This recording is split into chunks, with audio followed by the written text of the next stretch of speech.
Well, greetings, everyone. Welcome back to another episode of the Shakedown. I say welcome back, but if this is your first time listening, you need to stop, back up at least one episode because you're coming into part two of our topic on wellness. I'm glad to have Barbara Gould with us again, talking about, as I said, wellness. And if you hear some things in this, be sure to share it. If people are looking for a place that they just want to listen to it, you can go to the shakedown.org, and it's the audio. Of course, wherever you listen to your podcast, Spotify, iTunes, whatever, you can find us there as well. Or if you prefer the video experience, and depending on who it is that's on the camera, that may determine that. But anyway, if you're looking for the video experience, you can go to the YouTube and look up the Shakedown podcast, and you can look at the video there, leave comments, etc.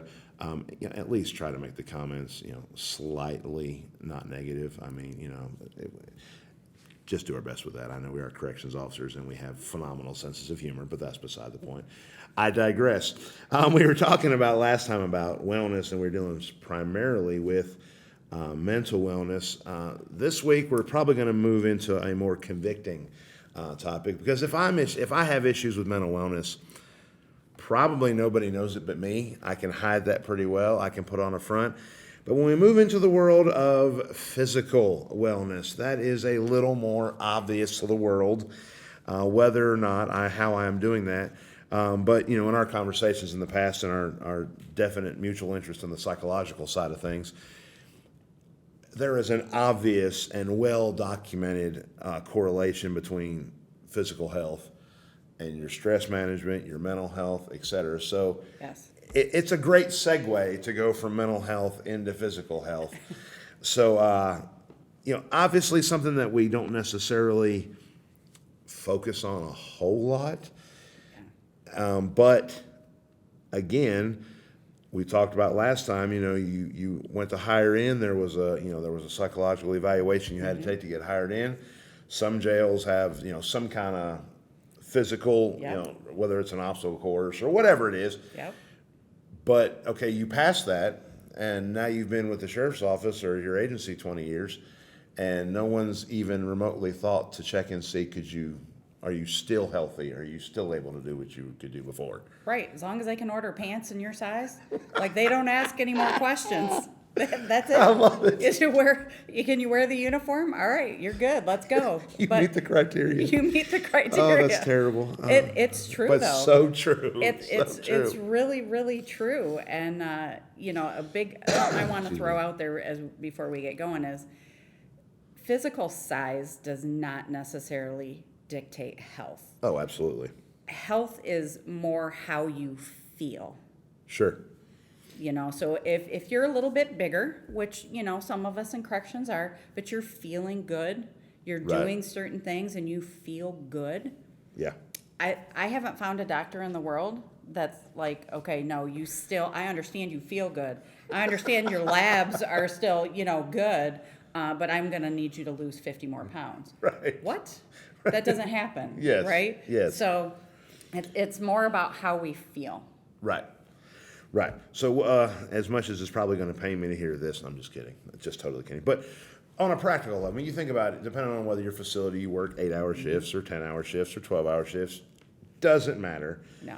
And I know as when I was a line officer, which has been a little while ago, but just doing my visual inspections, in my mind, okay, I got to walk up and down these stairs at least once every half hour or so. Yes. So I'm getting some Right. movement and physical activity, Right. but now that I'm an admin desk jockey and I have to I have to force the issue to get up and move around, but still there are some practical things that we can do that doesn't necessarily require I need to spend $50,000 on the latest and greatest total gym or whatever it is. That some practical things that we can do Yes. to be healthier physically. So what would be some of those things that you would say? Well, like we mentioned in the mental health piece, a lot of the physical wellness stuff, you don't need fancy equipment. You don't have to buy anything. Right. Right. Just doing some form of pointed activity. Okay. 2, 3, 4 times a week. Okay. Is going to get you going. And it doesn't have to be for an hour, 2 hours. Take a 20-minute walk with your dog. You know, if you got little ones, bundle them up, put them in the stroller, take them out for a walk. That pointed exercise, you're making specific time to go do some activity. And I don't even like the word exercise anymore because, you know, like for me, at the end of my career, before I retired, we were on 12-hour shifts. We got ordered a lot, so that's a 16-hour day. Like, you Right. have 8 hours to, you know, commute, go home, deal with stuff at home, try to get some sleep, get up and do it all over again.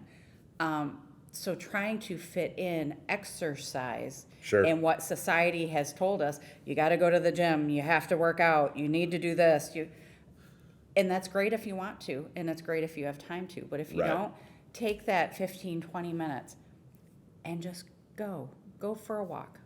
That's it. Yeah. Something pointed. We had some people I worked with that would actually figure out how many miles they walked doing rounds during a shift. In their shift. And, Yes. and I'm like, okay, well, that's great, but you got to figure when you're doing rounds, yes, you're walking, but you're stopping. And you're talking, and you're talking okay. to inmates, and you're dealing with situations. Like, it's not a pointed, focused, Right. I'm going to do this for myself, Yeah. and preferably outside if you can. Right. You know, because that being outside and nature and you know, our fresh, somewhat polluted air is good for us. Right. So, you know, instead of the recycled jail air, you know, walk Sure. around outside. It's a little bit better for you. So, As my grandmother would say, you have to go outside to blow the stink off. that's right. So, I mean, Absolutely. that's yes. Absolutely. If you can Google things, Google, what is it? Tree bath, I think is what they call it now. Go out in nature where there's a lot of trees and a lot of foliage, because all Okay. of that oxygen and everything, you're breathing that in, and it's supposed to be really good for you. And I believe that it's called tree baths. I will be honest, you said tree bath, and I'm thinking there's some folks out there proposing that we should be, out there with a hose, hosing off trees. I'm like, Bathing trees. No. I'm not sure how that's going to help my physical wellness, but okay. All right, but never. What you said made much more sense. That's much better. I like that better. So, I mean, as far as certain types of activities, I know you said go for a walk, but are there some other? I mean, what am I trying to accomplish with this activity? So, if it's not walking, Right. what are some other things that I could do that would accomplish the same thing? But if I'm not just a big fan of walking. Well, I mean, if you do have any type of equipment, or a lot of agencies do like Right. an elliptical. Okay. If walk up and down your stairs in your house, Yes. something pointed where you're focused on doing that gotcha. activity. So the point is the cardiovascular. Yes, so Get what we're doing is we're getting our blood moving. We're Okay. trying to make our veins, our heart, our cardiovascular system Right. a little healthier, because once our body gets a taste of that, it's going to want a little more. It's going to Okay. want a little more time with that activity, or you're going to start feeling like, okay, this is good, but what else could I be doing? Sure. And that's when, doing things like weights is going to come in, because that's Okay. a great stress reliever. Absolutely. And working with weights helps you lose pounds, which is, what a lot of us, well, if I'm going to do this physical activity, I want to see some results, right? What's the payoff? Like if I don't Exactly. have any payoff, I don't want to do it. Right. But, that initial activity that you're starting with, you're doing it Okay. for the mental benefits, and you're doing it for your cardiovascular system.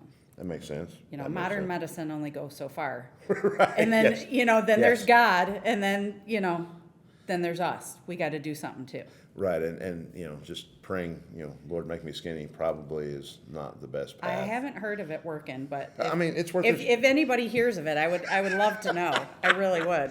If we ever figure that out, we'll be sure to put that on the podcast to make sure anyway, before I delve off on that. Okay. So physical activity, obviously Yes. that would be an important factor. Yes. And like you said, you're doing rounds. Okay. Yes, that's movement, but I'm still dealing with inmates. Yes. And I'm going to walk in this housing unit, and in my mind, I know there's going to be some nonsense that I'm going to have to deal with. Somebody's going to whine about something. Somebody's going to. Yeah. So it's really, I know my blood pressure is going to go up probably. There's Yep. going to be some. So it's as far as a focused activity, that's not relaxing. No. To get out, like you said, get out. I'm just walking. I'm just lifting weights. I'm just Yeah. whatever it is. Right. nobody's in my ear, nobody's whining or complaining. Right. And I can just focus on that. So, okay, so physical activity. So are there some other things that maybe from a, physical wellness perspective that we could do beyond activity? Absolutely. And no one's going to want to hear this. And most days I don't want to hear it either. Oh, is this the part where I put my fingers in my ears? It's food. It's our diet. When we think, okay, I want to lose a little weight. Oh, but I don't have time to go to the gym. Here's the thing. Studies have proven that losing weight exercise is only 20%. Our diet is 80%. Yeah, that's a depressing statistic. 80%. Like, it's not even 60-40. Like, you're talking 80-20. Like, that's huge.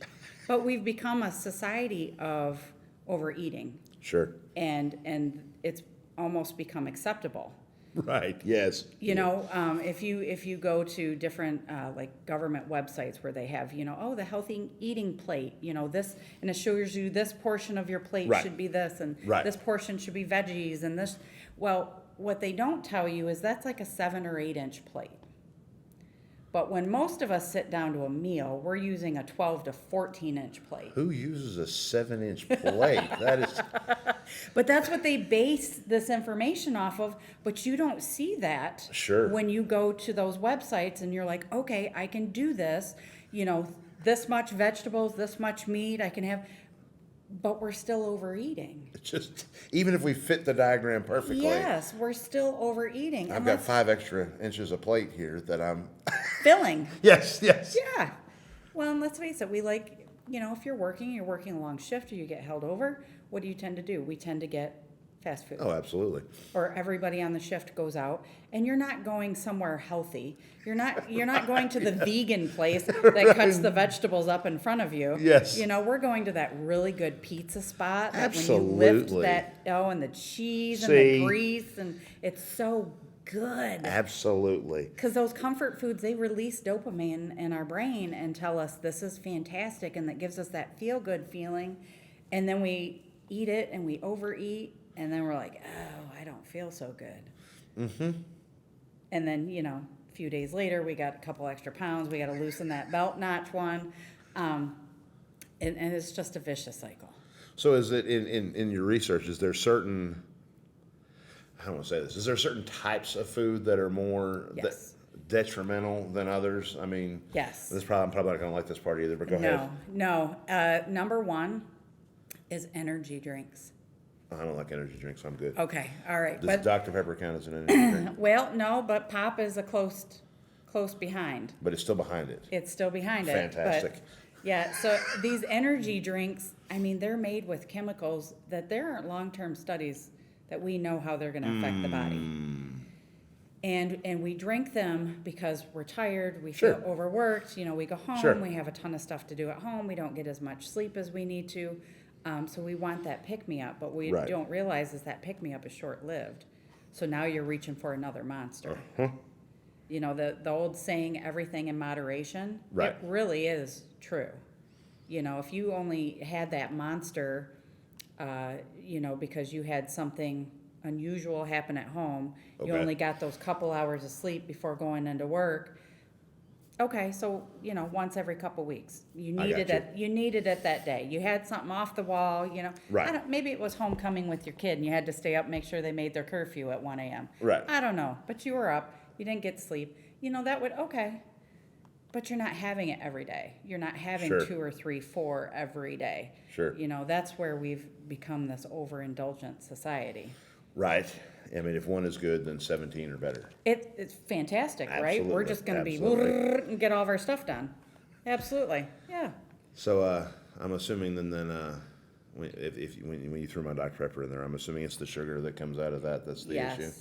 I figured that was the case. Yes. So sugar is huge. Sugar, they're finding, has a lot of really bad effects on our body, from our brain, to our skin.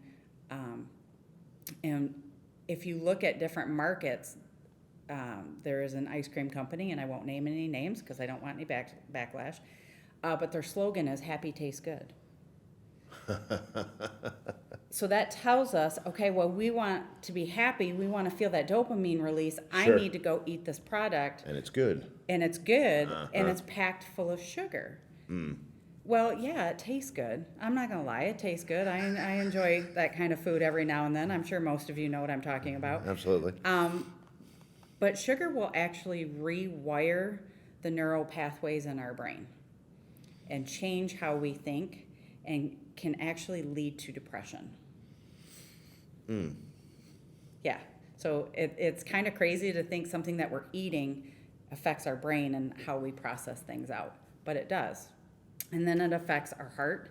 Sugar causes a lot of inflammation in the body, so it's going to inflame those blood vessels. It's going to inflame your heart, leading to things like heart attacks. Oh, good. Strokes are, issues with your blood vessels in Right. your heart, or in your brain, excuse me. So, you have all this inflammation. As we get older, from all the years of walking on concrete, wearing duty boots, having heavy belts, Right. Some of us are going to get stiff joints. Some of us Right. are going to get arthritis. Well, the inflammation from sugar makes that pain even worse. Fantastic. So, for those of you that may need counseling services after this is over, go back and listen to the previous episode, and we'll get that taken care of. If any of you are feeling slightly depressed right now, but no. Okay, so those are things we should not do. Right.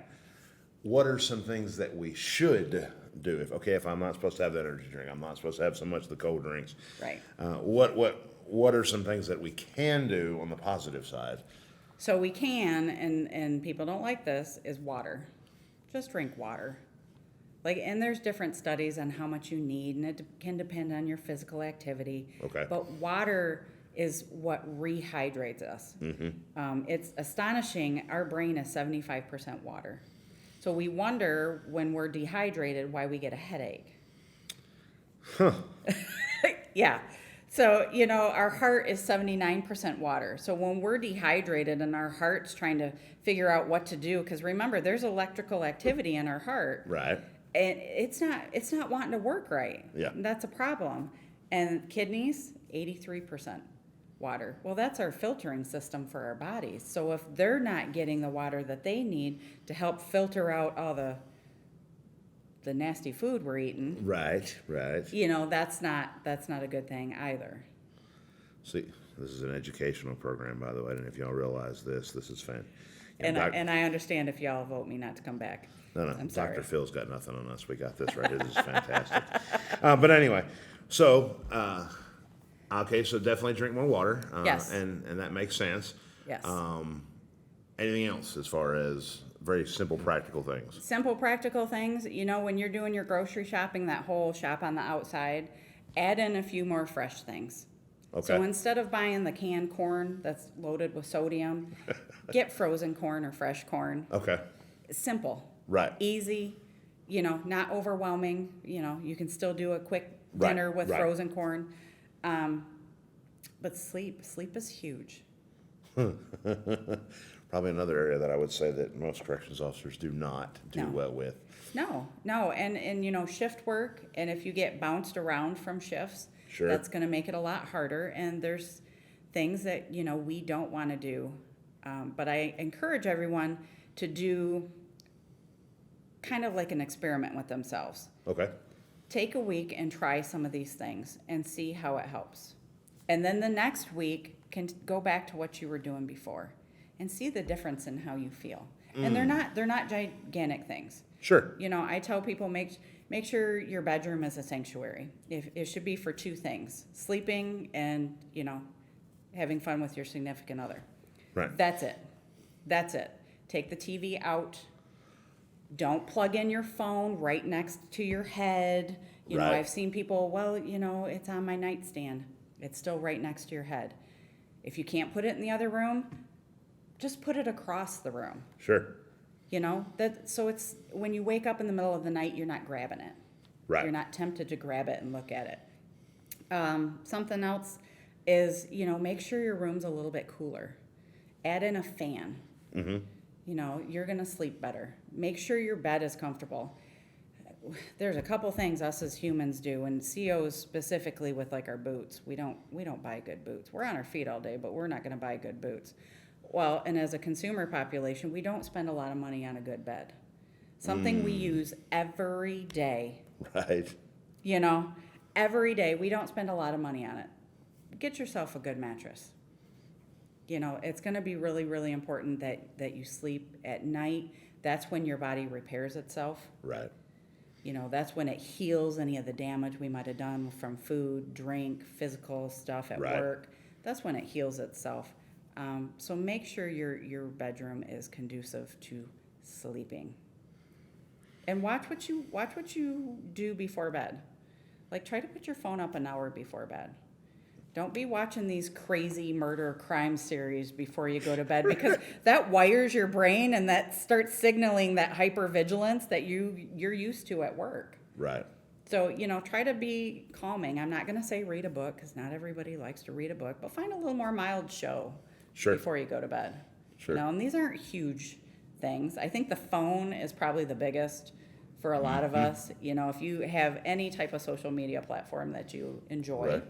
as a stress relief, you're doing that right up until bedtime. Uh-huh. But it's good to, you know, unplug Right. for that last hour. And if you're unplugged, you're probably just talking with your family a little Right. more. And that's going to help drop some stress at home. Well, the challenge has been extended, ladies and gentlemen.